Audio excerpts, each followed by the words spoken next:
Hello, I'm Coach Spaulding, and it's really a pleasure to be here with you this afternoon. It's always a pleasure to come and be able to talk to young men and young women about the fundamentals of success.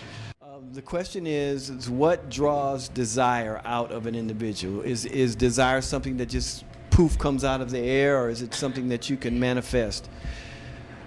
Desire is a reflection of your focus and your clarity of your vision. If you have a clear vision, this is very important. It's a key thing.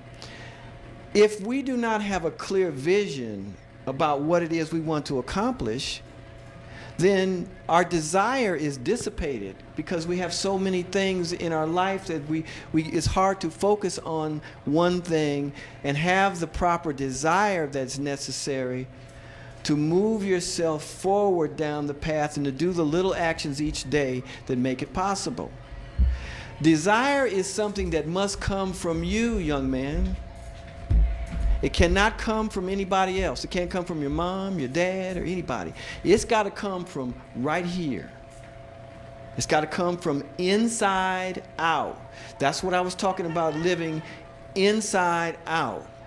When you're young, your parents take care of you, they feed you, they clothe you, and everything. And there comes a point in there, especially with young men, that's a transition point, where you have to begin to become a young man and then a full-grown man.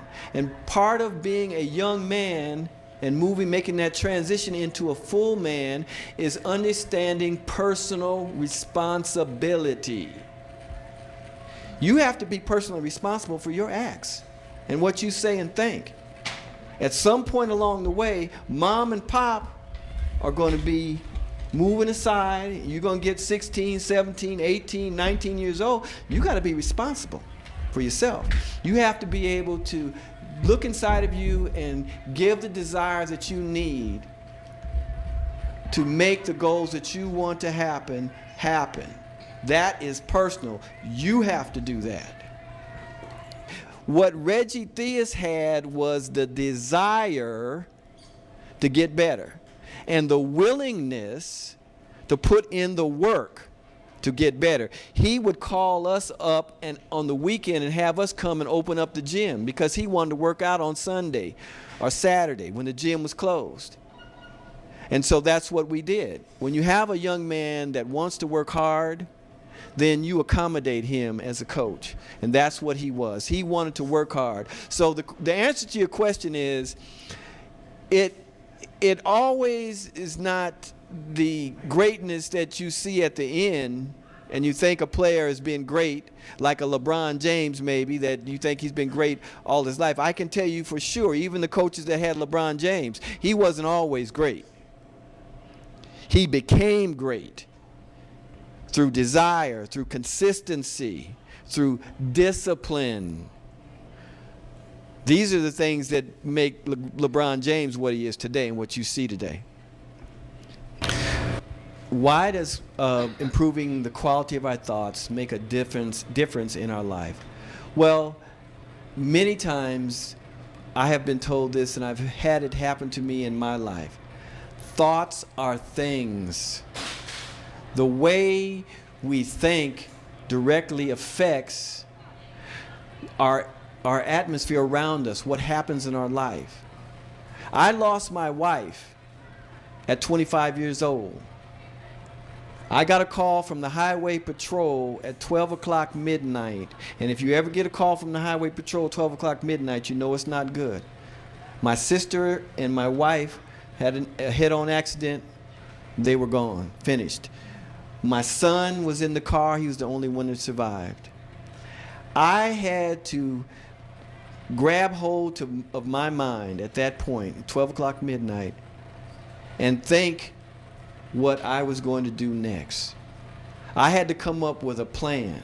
I had to elevate my quality of my thoughts about hating the person. This is what happened. This is a true story.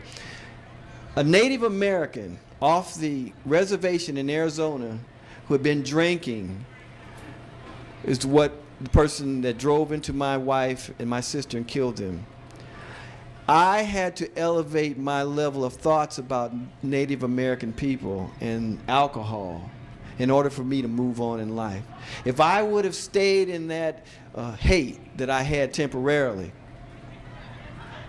it would have manifested itself in my life. I had to elevate my thoughts in order to move forward and continue down the path that I needed to be on to take care of my son, to raise my family, and to be a productive person. That was a mental process that I had to do. And that's a personal example about being able to forgive, elevate your thoughts, and move forward.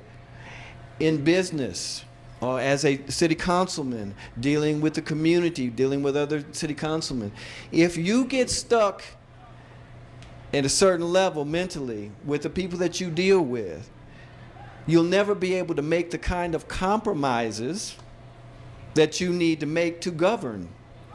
We have to be able to raise our level of thoughts and move beyond in order to function and move down the pathway to success. And that is what I talk about. That's what I mean when I say elevate your level of thoughts. Thoughts direct your action. Thoughts direct your action. Yes, sir. Thoughts direct your actions. There's a direct connection between your thoughts, your speech, and your action. What comes out of your mouth is a direct reflection of your thoughts. See, as well as your actions. See, so it's thoughts, speech, actions. That's how that works. So if you pay attention to that, you can raise your level of thoughts, raise your level of speech, and raise your level of actions. That is what is going to move you forward. If you continue to do the same things, the result will be the same. In other words, you can't expect different results if you do the same stuff. You have to change what you think, what you say, and what you do if you want a different result. It's simple. Things that I've talked to you about just so far are things that you can do right now. This is not something that you have to wait to do. You can start now upgrading the level of your thoughts. You can start now upgrading the level of your speech and upgrading the level of your actions. When you leave this room right now, you can start this now. You can be more self-disciplined now. You can take personal responsibility for your acts now. You can be more consistent. These are things you can do now. You can use these things right now, and they will make a difference. So the choice is yours. The choice is yours. Participate in your life. Take control. As a young man, take control and do the things that you need to do to move yourself down the pathway to success. And by all means, keep the faith. Thank you very much.